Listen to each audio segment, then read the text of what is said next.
بینێرانی بەڕێز سڵاوتان لەبێت. یەکێک لە دروشمە هەرە دیارەکانی سیستمی حکومڕانی کوردی بە درێژایی 20 ساڵی ڕابردوو پاراستنی ئازادیە مەدەنیەکان و مافەکانی مرۆڤ بووە. ئێمە پرسین ئاخۆ لەسەر ئەرزی واقع و لەسەر ئەرزی بابەتدا ئەم دروشمە جێبەجێ کراوە یان تەنها دروشمی سەر کاغەز و دروشمی ناو میدیاکان بووە؟ ئایا ڕۆشنبیران و ڕخنەگران لە سیستمی دەسەڵاتی حکومڕانی هەرێمی کوردستان تێڕوانینێکی بابەتی و واقعیان هەیە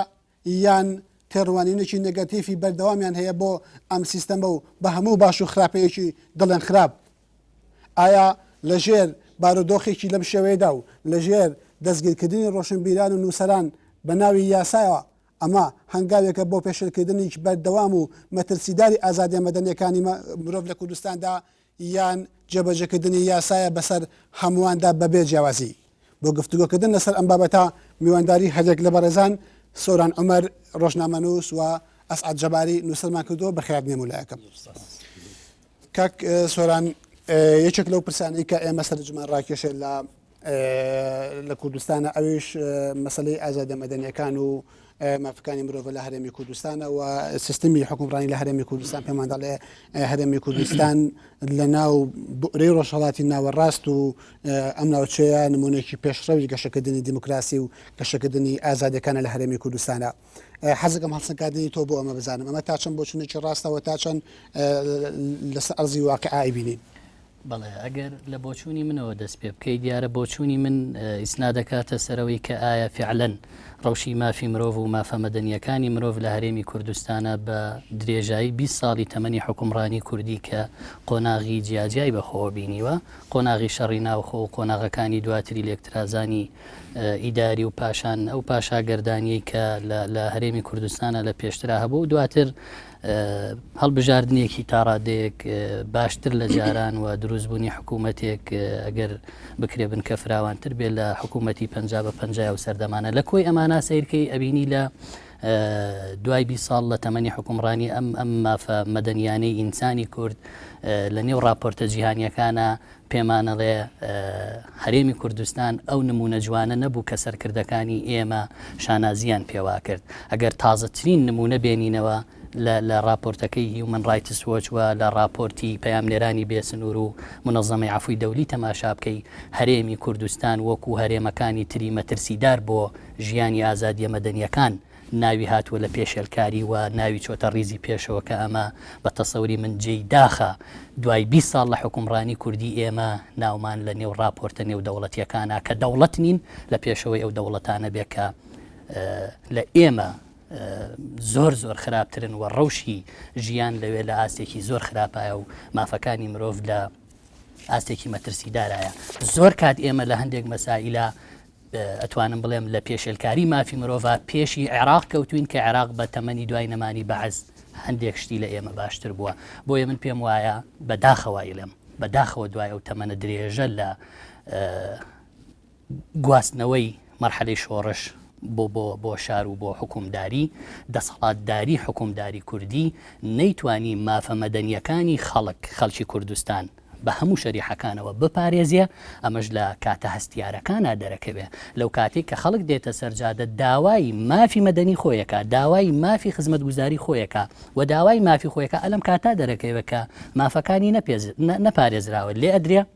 ئەڕفێنرێ ئەکوژرێ تیرۆ دەکرێ. من پێم وایە کاک سۆران پێتوانە بەشێکی بەرچە ئەو راپۆرتانی کە باس لە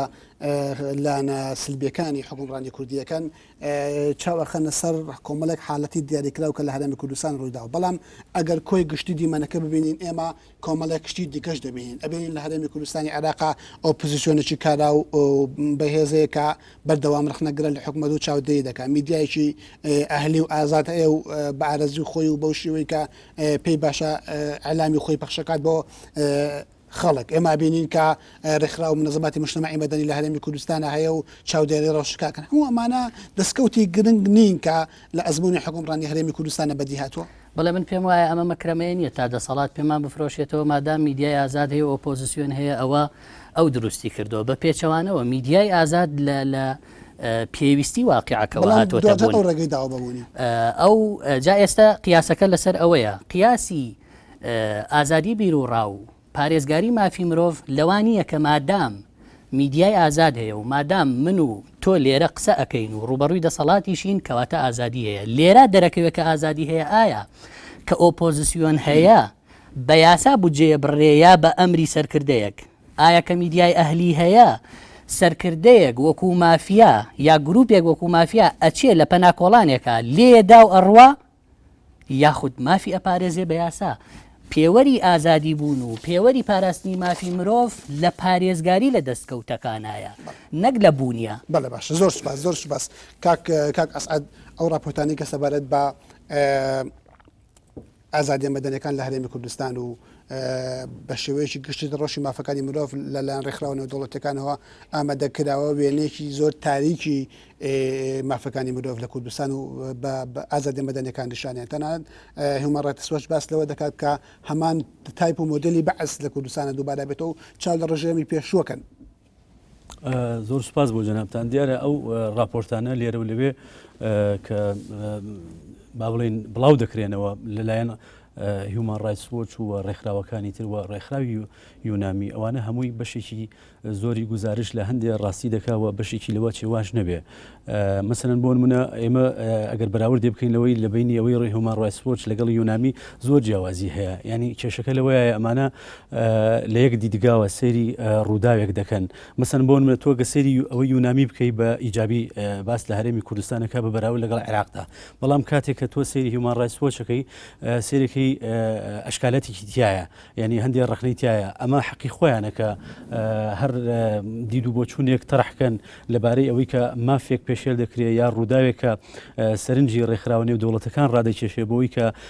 کەموکوڕی هەیە لە موەسساتی حکومی لە موەسساتی دەوڵەتی بەڵام ئەمەژمانای ئەوە نییە ئیتر ئێمە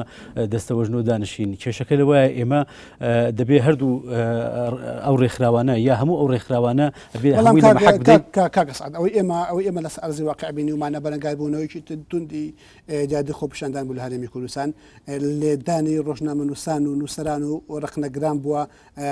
بە شێوەی جیاواز ئەو کەسانی کە ڕخنە دەگەن ڕۆژنامەنووسن چاودێریکردی بەسەر دەسەڵاتەوە لیان دراوە و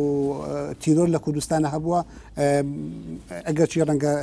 زانداونە بە تیرۆرەکەی چێ کوردەتی بەڵام بنەتیجە لەژێر دەسەڵاتی حکوومەتی هەرێمی کوردستان و فەرمانڕەوایی ئەوانە کراوە یعنی ئەمانە هەموو ئەومان پێناڵن کە ئەم ئەزمونە لە پاراستنی ئازادیە مەدەنیەکان ئەوەی کەوتی تەنها حیبر عەلە الوەرەق و دووروشمی ناو میدیاکان بوو. من پێم وایە هیچ دەسەڵاتێکی سیاسی چجا ئەوەی لە کوردستان هەیە و هیچ حیزبێکی سیاسی هانی ئەوە بدا کە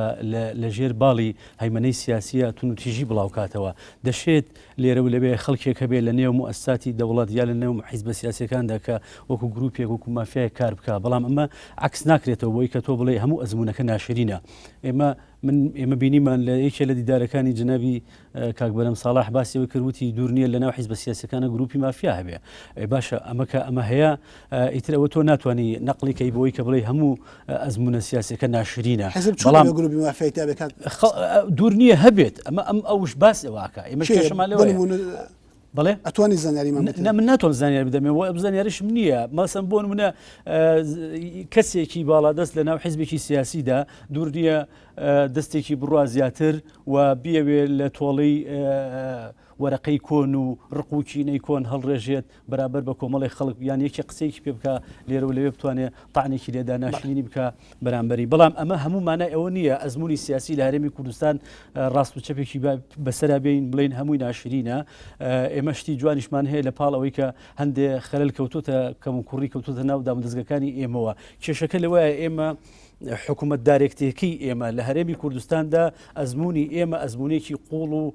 زۆر عەقڵانی نییە ینی ئێمە لە زۆر شوێنە باسی ئەومان کردووە کە ئەزممونێکمان هەیە لەم 20 ساڵەی ڕابردوو ئەزممونەکان ئەزمموی جیاجیان مەرحەلەی جیاجیان مەرحەلەی کاکسۆران باسی زۆر سپاس کاک سۆران کاک ئەسعەد ئەڵێت ئێوە یا با بڵین خەڵکی ڕخنەگەر بەردەوام چاوتان لەسەر هەندێک نقطەی سلبیە لە ئەزمموی حکومڕانی کوردیا لە کاتێکە ڕۆگەشەکانی ئەم ئەزممونە نابینن لە کاتێکە ئەم ئەزممونە بە شێوەیەکی گشتی قسە بکەی ئەزممونێکی ئیجابیە ئازادیەکانی دابین کردو ئەوەی کردووە بەڵام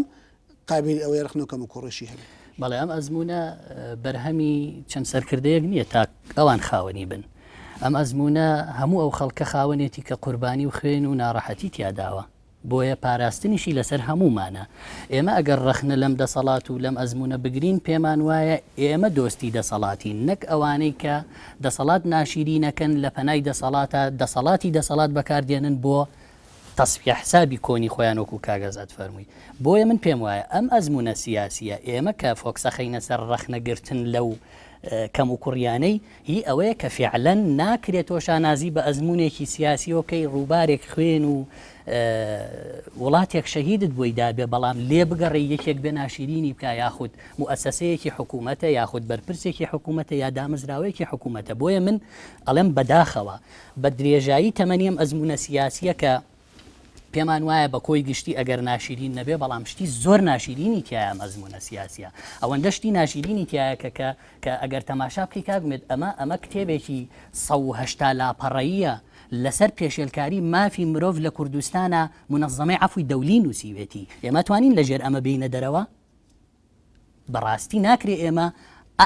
بەم حکومڕانیەتیە کە منەظەمەی عەفوی دەولی کتێبێکی لەسەر کردووە چۆن خەڵک تیرۆر کراوە چۆن خەڵک ڕفێنراوە چۆن لە تەظاهورات تا خەڵکی مەدەنی کوژراوە چۆن زیندانیەکان ئەشکەنجە دراون ئەمانە پێوەرن بۆ ئەزمونێک کە جوانە یان ناشرینە پێوەر ئەوە نییە کە بینا زۆر جوانە و بینا زۆر بەرزە و مەسوولەکانمان زۆر جوان و سیاری جوانیان پێیە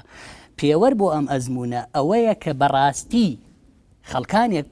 تایە حاکمن و کردارەکانیان پێمانەڵێ ئەم ئەزمونە چی بەرهەمهێناوە ئەزمموی هەرێمی کوردستان بەرپرسێکی بەرهەمهێناوە لە سەروی یاساوە لە سەروی دەسەڵاتی دادوەریەوە بەرپرسێکی هێناوە کێ ئەتوانێت پێمان بڵێ هەر بەرپرسێکی کورکە لە شاخدا بەزیوە چەندێ سەرمایی هەبووە بە 20 ساڵ لە پەنای شەرعیەتی شۆڕژگێڕیە بەرپرسێک پیا بۆ ئێستا تیاری تایبەتی هەیە بەرپرسێک پیا بووە کە ئێستا تیجارەت لەگەڵ وڵاتانی زۆر گەورەکە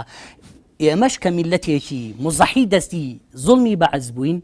دوایی ئێستا بووین بە قوربانی شەرعیەتی شۆڕژگێڕی ئەم دەسەڵاتە خەڵکێک هەیە نانی ئێوارەی نییە بیخوا خەڵکێک هەیە کەسی ئەنفالە کەسی شەهیدە کەسی قوربانیە ئێستا ژیانی لە کولەمەریجە بڕۆ سەیری گەرمیان کە بڕۆ سەیری کەسوکاری ئەنفالەکان کە لە چ ناڕەحەتیەکەژین کەس ئەتوانێت پێم بڵێ کوڕووکچی بەرپرسەکانی ئێمە و کەسوکاری دەرەجەیەکی بەرپرسەکانی ئێمە چۆنەژین بەڵێ باشە زۆر سپاس کاکە سەد قسە چێ لەسەر قسەکانی کاک سۆران خۆی قسەکانی بەشێکی بەشێکیان نەخێن بەڵێ من سەبارەت بۆی کە ئەم ئەزمونە لە هەرێمی کوردستان ئێمە بمانەوێ نەمانەوێ ئەگەر ناچارم ئەوە باسکەم ئەگەر فلاشباکی لێ دێن بۆ تاریخ بە درێژایی مێژووی خەباتی ڕزگاری خوازی میلەتی ئێمە هەمیشە چەساوە بووینەوە بە ئێستاشەوە بەشێکی پارچەکانی هەرێ کوردستانی گەورە ئەوەتانە لەژێر چەسانە و زەبر و زەنگدایە ئەم زەبر و زەنگ و چەسانەوەیە وهای لێ کردوین ئەزمموی حکومڕانیمان کەم بێ دەرفەتێک و زەمینەیەک ئەرخسێ لە ساڵی 1991 هەرێمی کوردستان بڵین پارچەیەکی ئازادیەکی تیا بەرجەستە دەبێت و لە دوای پرۆسی ئازادیشەوە فیدراالێتێکی ڕسمی دەدەینێ دەتوانین بڵین ئەزمموی ئێمە بە کەماڵی ئیسراحات لە دوای ساڵی 2023ەوە چەسبیوە ئەم ئەزمونە ئەزمونێکی نوێیە ئێمە تەجربەمان نییە لێرە و لەوێ سەرکردەیەک کاتێککە زۆر باشیناوە باشیناوە سەرکردەیەک تووشی غەڵەتێک دەبێ معنای ئەوە نییە هەمووی تووشی غەڵت بووە ئێمەش لاریمان لێ نییە سەرکردە هەیە ینی هینە خەیاڵیە کە باسی سەرۆت و سامانی دەکرێت ئەمەش پێویستەکە دادگا ناتوانێت بهێنێتە ژێرباری لە پرسینەوە ئێمە کێشەمان لەسەرەوە ئەو راپۆرتێک ئەکسۆران باسی کرد مەسەلەی مافەکانی مرۆڤ و کوشتن و اختیالات و بۆ ناخێت بەڵێ ئەو راپۆرتە و راپۆرتەکانی تریش هانمان دەدەن بە کەم و کوڕەکانی خۆماندا بچینەوە هانمانە دەن بۆەوەی کە چیتر ئێمە ینی وریابین لە ئەزمونونەکەمان ئەگەر ئەزمونونەکەمان ناشرین پرسیارێک ئەوە نیە هانمان ئەدایان پرسیارێک ئەوەیە ئەو راپۆرتانە ئەو واقعانێکە لە کوردستانە ڕوئدن و ئەو راپۆرتانە باسی ئەەکان هێمایەک نێ بۆی کە پێمان بڵێن نەخێر ئەم دەسەڵاتە لە ڕاستە دیوێکی جوانی نییە تەنها دیوە جوانەکەی بۆ کەسی بە پرس و دەسەڵاتدارەکە خۆی پێدەوڵەمەند دەکات بۆ خەڵک جوان نییە کێشەکە لەوەیە ئێمە هەمووی گەڕاوینێتەوە بۆی کە ئەنزاری ئێمە چاوی ئێمە کامیرای ئێمە تەنها مەسئولەکانە بینێ لە پاڵ ئەو مەسئولانە ئەمڕۆ لە هەرێمی کوردستان دەیان کۆمپانیا و دەیان مؤسسەی خزمەتگوزاری هەیە کارەکە خزمەتەکە ئەویش بەری پشتی بەرکەوتووە لە کەم و کوڕی بەڵام کێشەکە لەوەیە یا هەمیشە ئێمە سێرەکەی سێری مەسئولەکان و سێری بەرپرسە باڵەکانی هەرێمی کوردستانەکەین ینی مەسەرەن بۆ نمونە کۆمپانیای غەڵەتێکەکە کەم و کوڕەیەەکە چه علاقی هەیە بە سەرکردەیەکی سیاسی سیاسیەوە چه علاقەیەکی هەیە بە وەزیرێکەوە ئەوە خودی کۆمپانیاکەیە تۆ دەبێت سەرۆک خاوەن کۆمپانیاکە مقاولەکەمانکەی بیدەیتە دادگا بیدەیتە ئەوەی کەوابی خێتە بەردەم مەسئولیت ئێمە کێشەکەەوەیە ئەمە هەمیشە قسە فڕێدەین بە دوای مەسەن چارەسەرا نەگەڕاوین یعنی تۆ جەناب شتەزانی قسەی زەریبەی نییە من ئەتا ئێواراتوانم قسە بکەم بەڵام لەکوێ قەڵەمە قسۆتە سەر بەڵێ بەشێکی زۆری من لەگەڵ ڕێزمدا ینی نەیتوانیوە وەکو پێویست ینی دەردێڵێ بەڵێ بزدەبت بەڵێ من پێم وایە ڕێزم بۆ ڕێیەکەی کاگەس ئەدەیە بەڵام قسە لێرە ئێستا باجی زۆرە بینیمان لەسەر قسە خەڵک چی لێکرا قسە فڕێدان هەروە ئاسان نییە ئێستا ئەوەی باجی هەیە قسەیە و ئەوەی دەرگای بۆ کراوەیە بۆ بەردەم دادگا قسەکردن و نووسینە ئەوەی کە ئێستا باجی نییە ئەو کەسانن کە وەک مافیا ئازاری ڕۆژنامە نووسانە دەن و پێشێلکاری بەرامبەر مافی ئینسانی کوردەکەن تازەترینیان دەشەهید لە خۆپیشاندانەکان هەیە بەڵام باجی نییە ئەوانی قسەیان کردوێسە باجەکەیدەن یەک لیستێکیان داناوە لێیانە دەین هاوچینە سەر ماڵانیان سیارەیانە سووتێنین ئەشکەنجەیانە دەین ئەیان تۆقێنین ئەوە بەڵگەکانی دیارە من پێم وایە خزمەتکردنی خەڵک کە تۆ حکوومەت بووی من کەس گلەیم لێ ناکا بۆچی ئەم جادەیە ئەم کۆڵانەیە ئەم وڵاتە وێرانە لەبەرەوەی هیچ بەس بەرپرسیارەتێکم دێ نییە بەڵام ئەگەر تۆ بجێ ئەم وڵاتت هاتە بەردەست ئەگەر تۆ بەرپرسیارەتیت گرتە ئەستۆ سەرۆکی شارەوانی بووی وەزیر بووی خەڵک چاوەڕێ ئەوەت لێەکە ژیانی باش بکەیت معقولە تۆ وەزیرێک بیت خەڵک ڕەخنت لێ نەگرێکە بۆچی ئەم شەقامە خراپە بۆچی کارەساتی ئۆتۆمبیل خەریکە بەقەر جەنگێکی نێوان دوو وڵات لە بینەبا لە مینە ئەمە مانای ئەوەیە کە ئێمە خزمەت بەم دەسەڵاتە ناکەین مانای وایە ئێمە قسە فڕێدەین کاکە لە زۆر وڵات نییە لە زۆر وڵاتەیە کۆنتڕۆڵ ئەو ژیر و گرفتانە بەشێکی هەیە لە وڵاتانی دەوروپشتی خۆشمان مەسەلەن جەنابەت بڕۆ سەردانێکی یەکێ لە وڵاتانی دەوروپشتی ئەمە بکە بزان چ فەوزایەک هەیە لە هاتوچۆ لە ڕێگەوبان و لە مەشاکلی مرور ئەوە چ پەیوەندی هەیە بەوە ئەوە بە یارمەتی با قسەکەم تاوکەم حادیسەی مروری ئەگەر تۆ دائیرەیەکت هەیە نەتوانی پلانت هەبێت چاکیکەی کەواتە خەتەبەواز لە کۆمەڵی خزمەت گوزاری مەدەنی بێنین وەکو مرور و ئەم بابەتەنەمانە گرنگە بەڵام بۆ بەرنامەی خۆی جاویکەگەز عەدەیڵێ کە کۆمپانیای هەڵاکایەکی هەڵاکە حکوومەتە قیچیە کاکە لەم وڵاتە بۆم بێنە چ کۆمپانیایەک هەیە حکوومەت بەرپرسە لەوەی کە یعنی لی بپرسێتەوە من وام نوتووە هیچ کۆمپانیای نیە بەرپرسێ لە پشتیوە نەبێ ئەمە ئیستیغلالکردنی پۆستی حکومیە بۆ احتیکاری اقتصاد بۆ کاکە ئەم کۆمپانیا زەبەلاحانەی کە ئێستا ئەگەر ناویبێنین هیچیان باشە ناویبێنە کۆمپانیای نۆکان چیە ئەو کۆمپانیای نۆکان دیارەوە دیارە بەڵام کۆمپانیای نۆکان و کۆمپانیەکانی پارتی دیموکرات کە تەندەرەکان ئەدرێ بەوان ئەوەی کە هەیە ئەم فەزاحەتەی لە احتیکاری اقتصادی ئەم وڵاتە هەیە لە هیچ شوێنێکی دنیا نەبووە ئێستا خەڵک کرێکاری دەست ناکەوێت بەڵام ئەوان تیجارەتی نێو دەوڵەتی یەکەن کاکە وەرە بڵێ من بێم پاشەڕۆی ئەم وڵاتە کۆکەمەوە ڕیسایکلینەکەم معقول لە چەند ساڵە سەری نەگرتووە لە بەرەوەی ئەیانەوە بەرپرسەکان لەگەڵی شەریک بن کاکەمە وڵاتی وێران کردووە ئەسڵەن بەرپرسی سیاسی بۆی نییە تاجیر بێ بۆی نییە سەرمایەدار بێ ئەمە ئێمەی کوشتووە کابرا بەرپرسیارەتی حکومی هەیە بەڵام بۆ خۆی بزنسمانێکی گەورەیە ئەمە پێشێلکردنی مافی بازرگانی و ئابووری خەڵکە خراپە ئەخدا ناکرێت کاکەس ئێمە سیاسیە بەڕێی خۆی ئەوانی بزنسمانن با بزنسمان بن ئێمە کێشەکە لەوایە ناکرێت مەسەلەن هەموو شتەکان ئەوراقەکان تێکەڵکەین ینی خەڵکی سیاسیش هەیە مەبەستم ئەوەیە ئێمە کێشەکە لەوایە ئێمە تە ڕوشکمان پێکەوە سوپتانوە احتیمالە گروپێکی جاجیا هەبێ لەناو ئەحزابە سیاسیەکان کە کار لەسەر بزنسمان و شتی تیجاریکەن ئەمە هەمووی نییە تۆ باشە ئێمە لەگەڵ تاریخ ئاڕۆین وردە وردە لەگەڵ ئەوەی کە دام و دەستگاکانمان مەسەرەن ئەهوەنتر ئەبن بە شوێنەیە احتیمال لە ڕۆژێ لە ڕۆژان هەمووی کەشف بێت ئەخر ئەمە بە احتیمال ناکرێت ژیانی میلەتێ بڵێن بەدەست احتیمالی ڕۆژێ لە کاکە تو یاساتەیە کاکە یاساتەیە بە پێی یاسا ئیدیتە دادگا ئەمەی تۆ باسەکەی لەسەر و یاساوە ئەمەی تۆ باسەکەی ناچێت پێویستە خەڵکێک لەبەر لەقی چوار خوێنی مناڵێکی ڕشتێکی خراپە بۆ نادرێ بە دادگا بڕیار دراوە کاکە پێش بڕیارەکەی سەرۆکی هەرێم دادگا بڕیاری داوە من یەکێک بکوژم پێویستی بە بڕیاری سەرۆکی هەرێم نییە دادگا فەرمانی دەستگیرکردنی دەرکردووە ئەو تەفاسیلەوە ئەسڵەن ئەو مەوزوعانە مەوزوعی قوڵن مەسەرەن حکوومەت کاتێک قسەی لەگەڵاکەی لەگەڵ پەرلەمانە قساکەی لەگەڵ دام و دەستگاکانە دەڵێ ئەم گیر و گرفتانە پێویستی بە زمینی خۆی بۆیە هەندێک جارسەرەکەی دادگا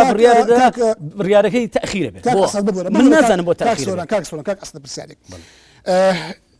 دان بەوەیانێن کە گروپی مافیا لەناو حیزبەکان ئەگەر ئێوەیە هەبێ دان بەوەیە دەنرێت کە کۆمەڵێک سیاسەتمەدار و بەرپرسی حکوومەت بەستە زمان و تاجری گەورەن و ئابووری ئەم وڵاتیان قۆڕخ کردووە شتێکی خراپە باشە یعنی ئەم دانپیانانە چی بە دوای خۆیان ئەهێنێ وەڵامەمانە بە دوای پرسیارەکە ئەمەیە پرسیارەکە ئەمەیە ئایا هەموو ئەمانە یەک ئیسیفهامی گەورە لەسەر کۆی دیمەنی سیاسی کوردستان دروست نەکە و پێمان ناڵێ لە بنەڕەتە ئەم سیستەما ئەمەی کە بەرەم هاتووە خێروبێری بۆ خەڵک نییە بەڵێ باشە ئێمەش دان بەوە دیمەنی سیاسی لە هەرێمی کوردستان دیمەنێکی تاوە ناشرینە بەڵێ کەم و کوڕی تێدا هەیە کە لەبەری تیا هەیە پێویستەکە بە هەر هەمومانەوە جوانی کەین ڕێکی خینەوە بە ئۆپۆسیۆن و بە دەسەڵات و بە نوخبەی خوێنەوار و ڕۆشنبیران بەڵام ئێمە بین هەموو بە هەموو شێوەیەک سوژنی پیاکەین و ینی هیچ ئومێدێک و هیچ تروسکایەکی تیانێڵینەوە ئەمە بێویژدانیە چکە ئێمە بمانوێ نەمانوێت لە بەردەم هەر ڕەشەی جیاژیای نێودەوڵەتی يعني دوور نییە ئەم قوارە سیاسی ئەم ئەزمموی ئێمە لە لەحزەیەک لە لەحزەکانە بکەی و ساڵی 75 يعني نەڵێن ئێمە ئەزمونونەکەمان بە تەواوەتی دەردی ئەڵێ تۆکمە و بەقوەتە ئێمە کاتێک کە کەم و کوڕیەکی نێوخۆی دەبێت دوور نییە لە کێشەیەکی نێوخۆیی خۆمانەوە تەواوی ئەزمونونەکەمانە دەستدەین بۆ ئەم بگاتام حاڵە پێویستیمان بەوە هەیە بە گفتوگۆ بە دانیشتن چارەسەری هەموو ئەو گرفتانە بکەین چجا ئەو گرفتانەی کە سیاسین چجا ئەوانەی کە کۆمەڵایەتین پێم وایە کاگومێت ئەم مەوزوعی کە ئێمە قسەی لەکەین هەردوو لە هاوبەشین لەوا کە ئەو پێی وایە ئەمە کارەساتەوە ئەمە پاشاگەردانی و ئەمە ماڵوێرانیە کە هەیە من باسیەکەم و خەڵکی تریش باسی کردووە بەڵام ناکرێ ئێمە تەنیا بەوە مقنع بین کە ئەم ماڵوێرانیە بەردەوام بێ و ئەم پاشاگەردانیە ئیدامەی هەبێ ئەگەر بڕیارە حکوومەت هەبێ و ئەگەر بڕیارە دامەزراوەی قەزایی هەبێ پێویستە ڕۆڵی خۆی پێ بدرێ و بهێڵڕێ ڕۆڵی خۆی ببین بەڵام کاک سۆران رەخنەیە کە لە سروبەی ئەو چاودێرانە ئاجیرێکە بەسەر حکوومەت و دەسڵاتی سیاسی کوردیەوە چاودێریەکەن و ڕخناگرن ئەوەیە کە ئایانەوێت مۆدلێکی میسالی لەناو هەرێمی کوردستانە دروست بکرێت هەرێمی کوردستانی عێراق بکو ناوچێک لە ڕۆژهەڵاتی ناوەڕاست و لەناو ئەو چوارچێوە ئیستیبدادێ بەرفراوانە زەبەلاحی دنیای ڕۆژهەڵاتی کردوتەوە لەناو ئەو چوارچێوە کۆمەڵایەتی ئابووریە کولتوری کە لە کوردستانە هەیە دروست دەبێ ئەکرێ مۆدلێک لەسەر شێوەی سوید و دانیمارک و دۆلی ئەسکەندەنافیا یا لەسەر دیموکراسیەتی ئەمریکی لە کوردستانە بینا بکرێ و بە هەموو ئەو فۆرمانی ئەوە بێ یعنی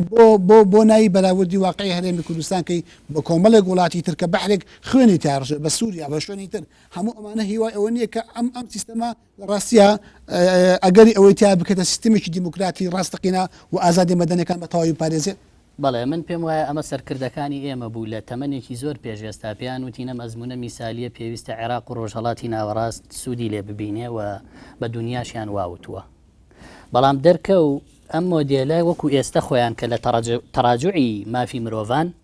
ئەڵێن نامیسالی نییە فرسەتمان پێ بدەن نامیسالی نییە خەتەر هەیە لەسەر مەزمونە ئەم دێوەزمەی کە چەند ساڵە ئێمەی پێ دەمکوتەکەن کاکە خەتەر هەیە لەسەر مەزمونە وڵاتانی دراوسێ بینیمان فعلەن خەتەرەکە ئەوەیە کە ئێستا ئێران هاتۆتە سەر سنوور و هاوڵاتی بێدیفاعی ئەم وڵاتە لە شوانێکەوە هەتاک و مناڵێکی ساوا شەهید کراوە بەدەستی ئێران و بەدەستی تورکیا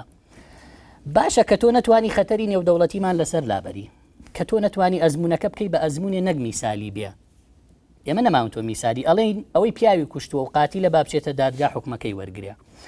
ئەڵێن بۆچی تۆ دەی دەست درێژیەکەی تەسەر خەڵکی ڕۆشنبیر و ئازادی خوازی ئەم وڵاتە لێ دەیت و ئەی ڕفێنیت با ئەمە نەمێنێ ئەڵێن بۆچی ئەو بودجەیەی هێتە ئەم وڵاتە ئەوە تا 1-2 ساڵە لە پەرلەمان دەرەکەوێت کە ئەمە فەزاحەتی گەورەی تایە باشە فافتر بێ با بە هەدەردانی سامانی گشتیتیانە بێ ئەڵێن باشە با ڕفاندن نەبێنێ ئەڵێن باشە فەرمەوە 72 کەس لە شەڕی ناوخۆی ئێوە کە کردوتانە و دوایش نەتیجەکەی هیچ بووە دوای دەرکەو لەسەر گومرگەکان بووە لەسەرەوە بۆ چێ حکمی هەولێر بکە دەرکەوت تا ئێستا 72 کەس بێسەر و شوێنە ئەوە تا 5 ساڵە خەڵکی تر واحد هیدایەت عومەر بێمە سەرناو ئەمانە بێسەر و شوێنن کەسیش ناڵێ ئەمانە لە کوێن وە خاوەنیان کێیە ئێمەڵین با ئەمانە نەمێنێ ئێمە ناڵین حکوومەتێکمان هەبێ وەکو سوید خەڵک لەسەرەوەی کە کرێی زیادی حکوومەتی پاری زیادی حکوومەتی بەکارێنا ببرێتە دادگاڵین کاکەوەی کە بە ترێلە نەوت ئاودیوەکە ئەوەی بە ناعەدالەتانە مامەڵاکە با بدرێ بە دادگا. بەڵێ کاک ئەسعەد ئەو داواکارانە داواکارێکی سادە و داواکارێکی ڕەوای هەموو کۆمەلگایەکە هەموو خەڵکیەکە لە هەموو وڵاتێکە شەفافێتی بودجا سەر بەخۆی دادگا و لە پرسیینەوە لاو لەو کەسانی کە تاوانبارن بەهار ناوێکەوە بێ ئازاد نەدانی ڕۆژنامە نووسان و خەڵکی مەدەنی هەڵسوڕاوی ئازادی خواست حکوومەتێک ئەگەر ئەمە نەکا چی ئەکا بەر لەوەی وەڵامیان بەرسەرە بێت و ناوەڕەمان هەیە. بینێرانی بەڕێز پرۆگرامەکەمان بەردەوامە لەگەڵمان بن دوای